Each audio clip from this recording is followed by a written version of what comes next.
اهلا بكم في حلقه جديده في مطبخ فيري. رمضان كريم، كل سنه وانتم طيبين. من احلى الاكلات اللي الشعب المصري بيحبها في رمضان هي المحشي او الدولمه.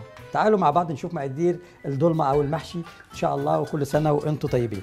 اول حاجه عندي 3 حزم من البقدونس والكزبره والشبت مفرومين. عندي معلقه من البهارات، ونص معلقه قرفه، معلقه كمون، ومعلقه كزبره ناعمه. وعندي حوالي ربع كيلو من الرز، كميه الرز صغيره.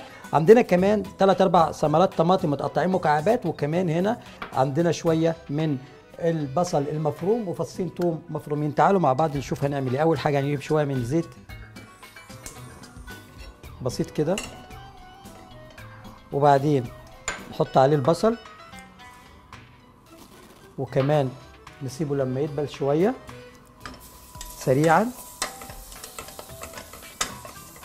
وبعدين نضيف عليه الثوم ونقلب مع بعضه كده. اول ما هيدبل معايا احس ان ريحه الثوم طلعت او ظهرت مع البصل كده، هنزل عليه بايه؟ بالطماطم المتقطعه مكعبات صغيره من غير البذر بتاع الطماطم، متقشره ومتقطعه مكعبات، وهنسيبها مع بعضها كده برضو تتشرب شويه. بعد كده ننزل عليها بالخضره بتاعتنا، البقدونس والشبت وكمان الكزبره. شايفين كميه الخضروات الموجوده في المحشي بتاعنا قد ايه؟ ده بقى اللي هيخلي الاكله عندنا خفيفه، يعني ناكل كل اللي احنا عايزينه كميه كبيره، ما نحسش بان احنا تعبانين او كلنا ماده نشويه كتير. بعد كده هننزل عليه بكل مقادير التتبيل اللي هي الكزبره الناعمه، وكمان الكمون، وهنا البهارات، وكمان القرفه. وهنقلب كل ده مع بعضه كده لغايه ما احس ان كده الطماطم مع الخضروات كلها دبلت. وهنزل عليها بقى بكميه الرز. احنا قلنا كيلو الخضروات او كيلو البتنجان مع الكوسه والفلفل ياخد له ربع كيلو رز فقط، مش اكتر من كده اهو. وبعدين هنسقيه بكوبايه من مرق ونسيبه لغايه ما يتشرب معانا. بعد ما هيتشرب معانا الخليط ده هيبقى عندي بالشكل ده.